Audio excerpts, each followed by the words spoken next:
Alright, what is up, YouTube family? It is K-Rod here. I'm back with another good boxing content for the channel. You are watching a good live stream tonight, so I'm going to have some good content to talk about tonight. And yeah, let's basically just give out like my final prediction thoughts on Shakur Stevenson versus Jamel Herring. I'm looking forward to this fight. For those of you that are going to be tuning in, I think this will be a very good fight. Y'all know me. I'm very big into my southpaw fighters. I'm a southpaw myself, as I do box myself. But I personally do believe this fight is a very difficult fight for me to judge on. And it'll be very interesting to see where things go with this fight. I've said on multiple other channels that I truly do believe Shakur Stevenson is in for a very tough challenge. And this isn't going to be a very easy fight for him. This is going to be a very difficult fight. He's fighting a true natural 130-pounder in Jamel Herring. And for those of you that don't want to believe in that, you can say all you want, but Jamel Herring, he's a true 130-pound fighter, per se. And not to say Shakur, he can't fit into 130, but we've seen that argument before where we think that a fighter is there at a weight class, but then once he or she is tested to the highest degree, then that's when, you know, their hype goes down the... But to a particular degree, he's in that same boat with Terrence Crawford in the sense of, okay, congratulations, you got you got a belt at 126 against who, like, think it was against Joet Gonzalez, if I'm not mistaken. But I mean, Shakur Stevenson's resume is not that big, and you know, this isn't taking any shots at Shakur. I got mad respect for him. I think Shakur is obviously the goods to dominate boxing, but, you know, you just need to be tested because at this point, you're 24 years old. I would like to see you in the ring with all the top guys now because where you're at now is like, you know, moving in the sport, there's not enough progression where he wasn't able to do a lot of moving around to get his name bigger.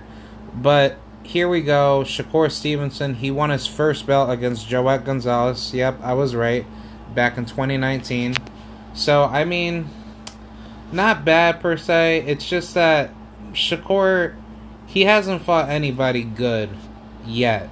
And not to say that, you know, he can't beat any top guys. He can beat them all. I truly favor him beating, you know, Miguel Berchelt and Oscar Valdez and, you know, Kid Galahad, Josh Warrington, like all those guys that were at 126. He could, like, you know, he can easily defeat. I'd say the only biggest problem that he would probably face at that division would be Gary Russell. And Gary Russell was calling his name out for quite the longest, but then he said he wouldn't mind fighting Gary Russell, but then at the same time, he wanted to make the move up to 130, which is so weird. But I think it was mainly due to the weight gain because he was starting to get bigger, so it made sense for him and his team to actually go up to 130 instead of staying at 126. Because, like, why would you want to drain your body to 126 when your body is naturally getting bigger?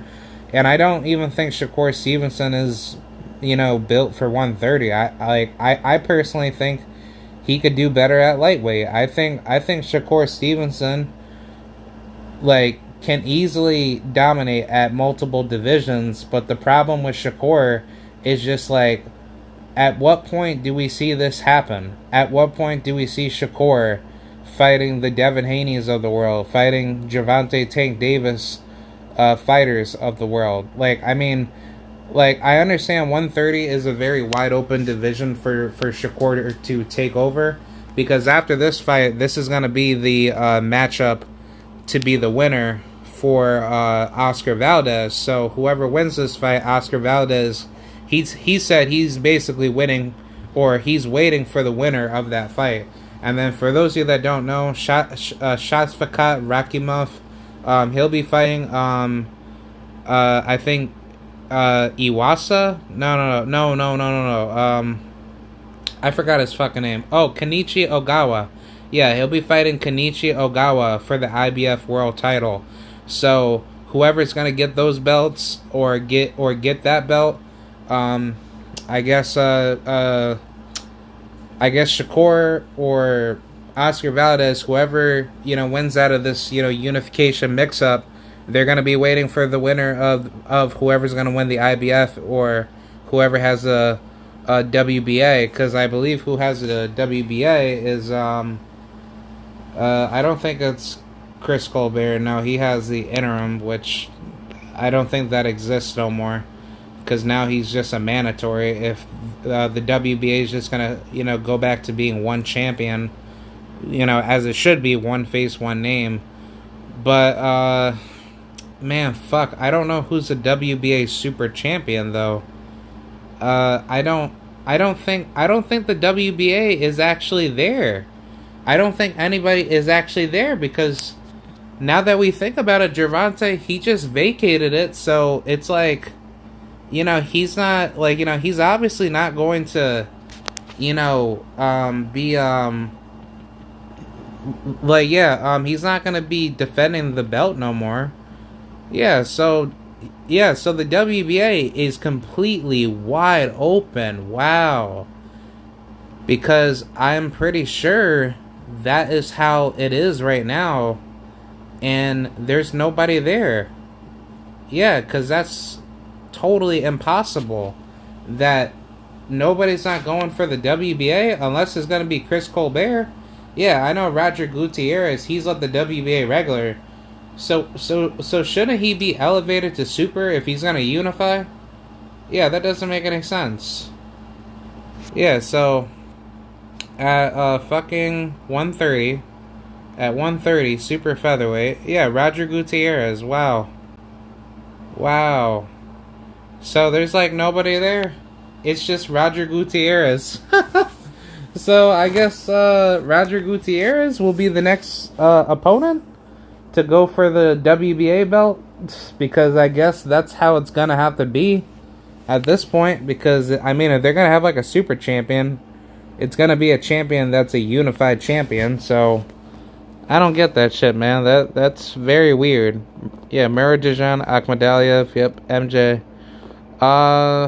Yeah, so I mean, undisputed is pretty close for Shakur or Jamel Herring, whoever wins that fight. But I mean, as far as like the state of the division, it's like, it's a pretty wide open division. I'm not gonna lie though. So maybe that's why Shakur wants to go after these belts, so that way he could at least get undisputed, and then once he's done, with 130, he could just go straight up to lightweight, because we all know Devin Haney, he's gonna leave. Tio, he's gonna leave. So let's just say if Shakur beats Jamel Herring, and let's just say he reigns 130 and goes up to 135, the only people I see staying there would maybe be Isaac Cruz, maybe guys like, man, I don't know, maybe William Zepeda. I could definitely see him,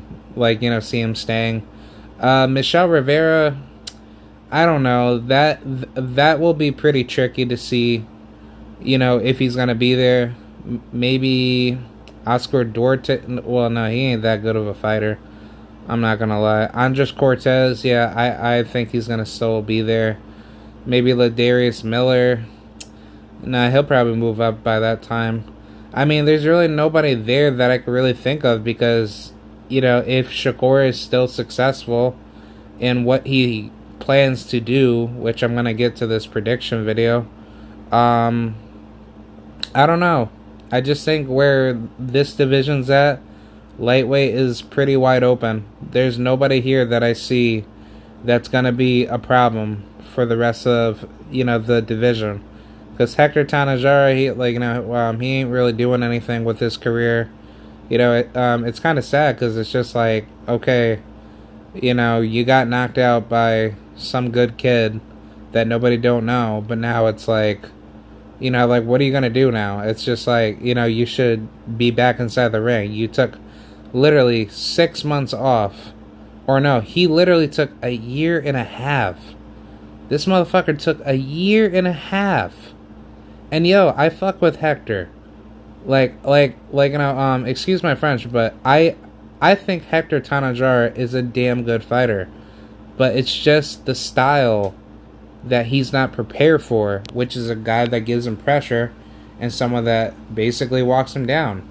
And I was kind of thinking, he would have done good against Williams Zepeda, but it's like, I want to say that the layoff definitely plays like a role because I do believe in ring rust, but I also do believe in lack of dedication, or I believe in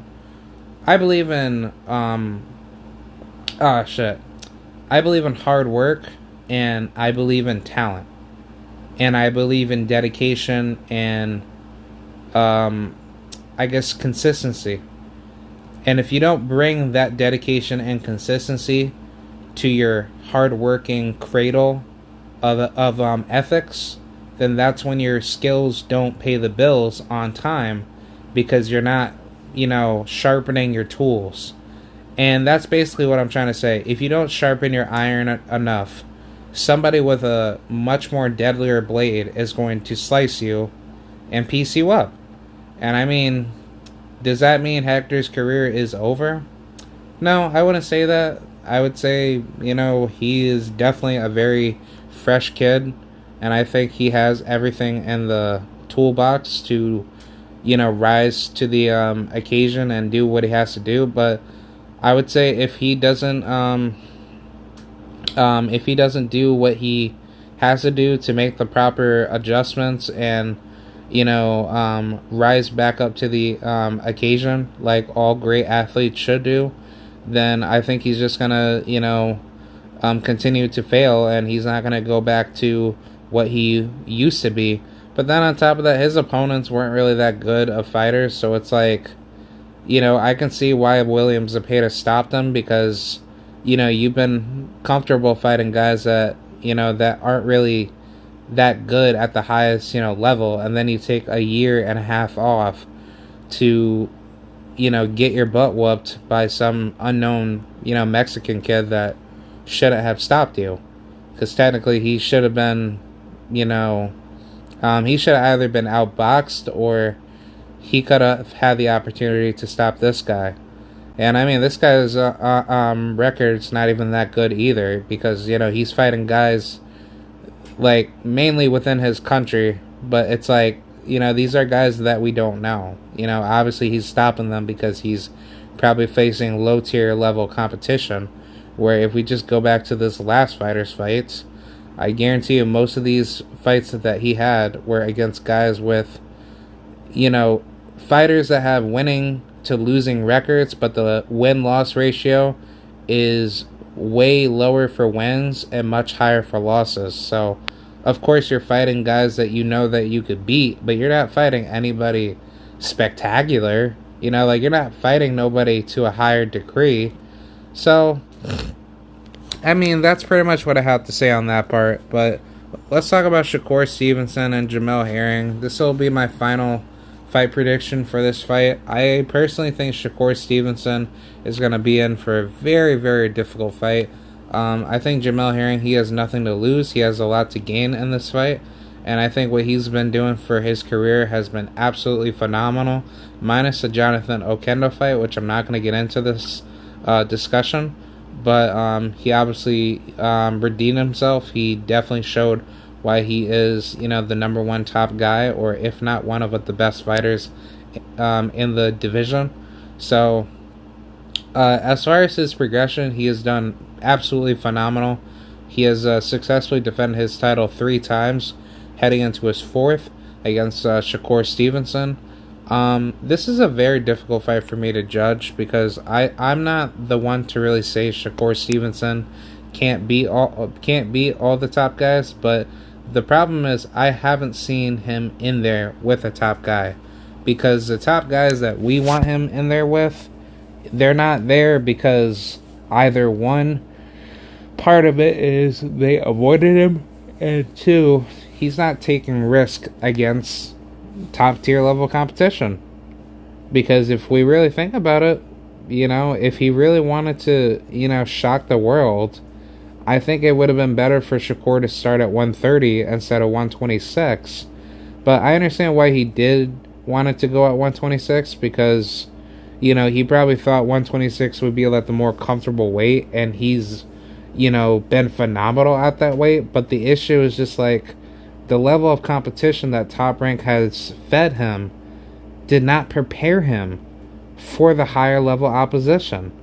And the only highest level opposition that we could say that really gave him the work was Christopher Pitufo Diaz and maybe the Joet Gonzalez fight, and that's it. And I mean, credit, he was about to fight Oscar Valdez in the past because he was his mandatory, and Oscar, he decided to move up to 130 to avoid Shakur, and that's how Shakur got his belt at 126 for the WBO. But at the same time, he could have easily gone after Gary Russell if he wanted to. Knowing that Josh Warrington and who was the other champion? Leo Santa Cruz?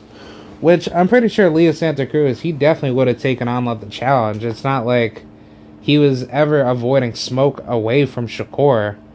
But it's like, let's just be honest here. Like, Shakur Stevenson was mainly eyeing for the WBO, and if he really wanted to go more for gold, he should have went either the WBA route or the WBC route, because just going for the WBO just doesn't really help you.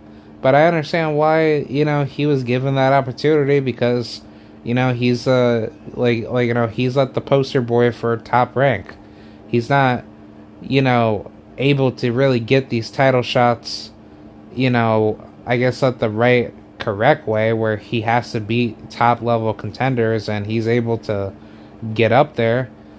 And the issue that I really have with Shakur is just mainly that if you had to go through Top Rank and you're spending all of your career to try to get these big fights, and you're not being given the big fights, then why the hell are you still with Top Rank? Like, that is my biggest problem with Shakur Stevenson. And this is no hate towards Shakur. It's just how you've been moving in the sport. And I truly believe that when Shakur Stevenson, when he's when he's at that top level, when he's at his peak, and when he thinks oh, nobody can't beat me, blah blah blah, and he trains super duper hard, like he claims to say, oh, I train so hard that nobody can't beat me, blah blah blah. One day somebody might beat you. I personally think a guy like Floyd Schofield one day can definitely beat him one day. Floyd Schofield fights a little bit similar to Shakur, not to the highest degree, even though he's an orthodox, but I guarantee you there is just some guy out there that can have your number. And I think in this fight it could be Jamel Herring. Jamel Herring is a very skilled, pure southpaw boxer. And the good thing about Jamel is that he does not let go off his counters. He's very accurate. He really catches you at the right moment, at the right time. And I think once he gets his positioning with his feet and his timing, no matter how fast you are, Jamel Herring will always catch you. And I think one of the good fights that we could look back at that will show that how he has great defensive, pull counter, reflexes to counter punches that are coming back, where he reflects it back with good good offensive reads, or no defensive reads leading into counters. That fight I would refer to would be the Lamont Roach fight, where Lamont Roach, he was trying to outbox Herring, and Herring, he was out timing Lamont Roach very well, and when Lamont Roach wasn't able to get his jab, together, that's when Herring, he started, pushing pressure to the gas pedal, and he started to give a lot of problems to Lamont Roach, where Roach, he wasn't able to do the things that he thought he could do, and then he was getting outlanded, he was getting out pressured, he was getting outboxed, and then Herring, he basically just boxed his way to a decision, because he didn't need to stop Lamont Roach, because Roach, he had a good chin and he had really good tenacity to handle Herring's punches, but at the same time, it's like, why would you want to take a risk in somebody that is a boxer puncher, and he has the ability to mix it up with you and give you problems on the inside. So I would say, the biggest advantages for Herring is that he's a tremendous counter puncher, but the biggest weakness, it would be he is very vulnerable to the inside. He doesn't like to make it into a dogfight, because what we've seen from the Jonathan Okendo fight, there wasn't really too much dispute of who was winning the inside game, but Herring, he definitely showed signs of quitter or quitting mentality against Okendo, and that was mainly due to the eye cut, which I'm not going to go so deep into that, but if Herring does come out like that against Shakur, and let's just say Shakur is going to try to make a statement to try to stop him, I would be very surprised, and I would be very shocked, because Shakur, he's not that big of a knockout puncher, and I personally believe he only knocks people out when he sees the opportunity to knock you out. And I think if he's gonna knock out Jamel Herring, it's gonna be through a body shot or some good punch to the solar plex or to the jaw.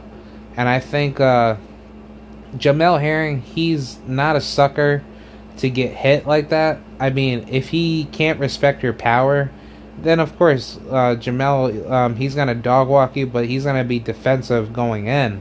He's not gonna just walk right through you with no punches landed, or with punches landed and then he can't feel the power. No, he's going to go in, he's going to find those right pressure shots, and then when he picks you apart, it's game over, because Jamel Herring, he's already figured you out, and he's already understood what type of data you're bringing into the fight. So it makes perfect sense of why Jamel Herring does that, for the sake of trying to win, but for the sake of being intelligent in the fight itself. See, now the keys to victory for Jamel is, to me, you need to work the body early. Shakur Stevenson, he's a mobile fighter. He doesn't like to stand toe-to-toe with you. He only does it when he does it against fighters that he knows he can beat, because he's naturally bigger than those guys, like Toga Conclary, or the, I don't know, like maybe the Jeremiah Nakafila fight, but that doesn't, really show too much physicality and difference. They both kind of looked very muscular coming into that fight. But I mean, when you do look at Shakur standing in the pocket with somebody, that's only because he's able to respect the he doesn't respect that fighter's power enough to the point where he's willing to take a risk against fighters that are somewhat big punchers, or just not punchers at all. So I don't know. I personally think Shakur, he has all the tools in the world to dominate Jamel Herring, which I think in a boxing match, Jamel Herring, he could be outboxed by Shakur Stevenson. even though that they're both southpaws and they have they have the killer switch to clip either one of them, and then let the whole fight can change. But I just don't see that where it's gonna be turning into a cakewalk. Either one of them, is either gonna go away with a close unanimous decision victory, or it's gonna be a split decision victory where it's definitely gonna be close scorecards. But I mean, for all the people that want to say, oh, Shakur, he's gonna stop hearing too old, blah blah blah, and I just personally say you're either smoking on drugs or you're just not looking at the fight from a consistent angle, because Shakur Stevenson, he's not that big of a knockout puncher. Same thing with Herring, he's not that big of a knockout puncher either. Technically they're both skilled boxers. They're very pure, they're more so pure skilled level boxers, or pure boxers, to a point where they don't need to see it, or they don't need to go for a knockout. If the knockout comes, then it comes. But if it doesn't come, then they just outbox you and then they outclass you. So my final prediction on this is that I would have Jamel Herring by close split decision victory. If he does do the things that he believes he can do to a guy like Shakur Stevenson, that's going to shock up the entire world, because Shakur, he knows that Jamel Herring is a true 130 pounder, and if that were Gervonta Tank Davis or anybody else that was very dangerous coming into this title fight, I guarantee you he would not be talking all that crap to Tank or whoever, which I'm pretty sure he would. He definitely would sell the fight between him and Tank, but he knows a guy like Tank in the ring against him is 10 times more deadlier than being in the ring with Jamel Herring. But I mean, Jamel Herring, he's one of the most humble people in the world, where he doesn't care who you are. If you respect him, then he's gonna respect you. So I don't know, man. I just think where Shakur's mindset's at, he's definitely overlooking Jamel, because he thinks he is the best fighter ever at 130. And it's not to say that he can't be a good fighter at 130. It's how he's moving at 130. So I think what he needs to do, if Shakur is successful, I would personally say the keys of victory for Shakur is just simply do what you do best. Use your mobility, use your skill, use your ring IQ, use everything in the world where you can dominate the fight and make it easier for you to feel comfortable. The minute where Shakur gets comfortable is when he finds the distance and he picks off at the range to, make his opponents look average. And when he does that, he'll do everything in the world to dominate the fight itself. Hey, what's up, TS Boxing? Salute. That was a disaster. I felt like this was really hard to take. The second knockdown, Fury didn't look like he wanted to get up. I think it's the weight and the age. I didn't see any improvements from Walter. Okay. Oh, no, this is from a old, live stream. Yeah, these are old comments. But, yeah, either way, I think Shakur Stevenson is in for a tough fight. And this isn't going to be easy. I love southpaw fighters. And, I will always go by my philosophy to say that southpaws run boxing. And they do. They've always been throughout the course of history. And I think where this fight will go, it's going to definitely go down as a good ESPN classical fight. And however this fight may end, I think it's going to end in a brutal knockout. So, yeah, that's pretty much what I have to say. My final prediction is that in my heart, I got Jamel Herring by either late stoppage or by split decision, which is way more realistic than a knockout. But if it does go to a knockout, it's going to be in the later rounds by either fighter. But, you know, like I said, my heart will go with Jamel Herring, but I think in real analytical, you know, stylistic thinking, I think Jamel Herring can easily lose to Shakur Stevenson when Shakur is focused in the fight. So, yeah, that's pretty much what I have to say. Let me know what you guys think down in the comment section. I appreciate you guys coming down, watching this video. And I wanted to inform you that I will be having Michael Fox, the welterweight fighter that got robbed by the WBA judges, against Gabriel Maestre, same fighter that tried to cheat against Michael Fox.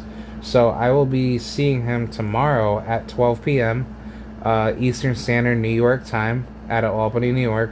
So if you guys want to hear me talk with him, I'm probably going to do a live show on it, and then we'll probably just go from there and see where we can go.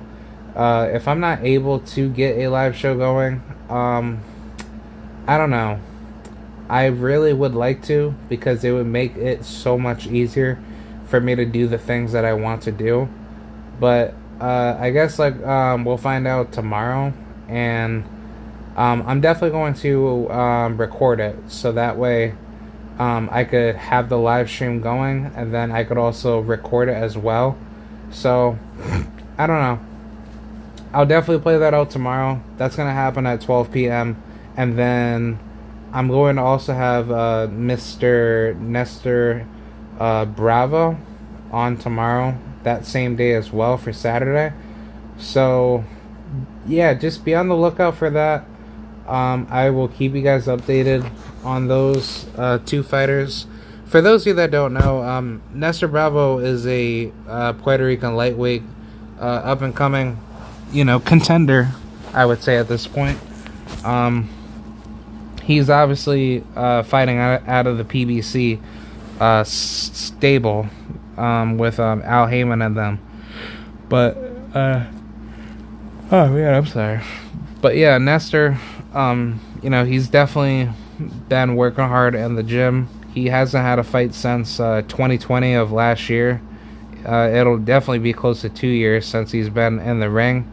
But hopefully, if he's able to get back into the ring, you know, we could definitely see him once more. But I'll definitely be connecting with him tomorrow if he's able to. And then, yeah, we'll just go from there, man. But I'll keep you guys updated with that. Hope you guys enjoyed it. I'll see you guys tomorrow. And, yeah, long live Jamel Herring. Long live Shakur Stevenson. And long live Puerto Rico.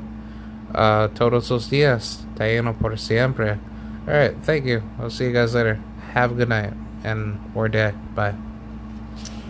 Yep. Alright. See you.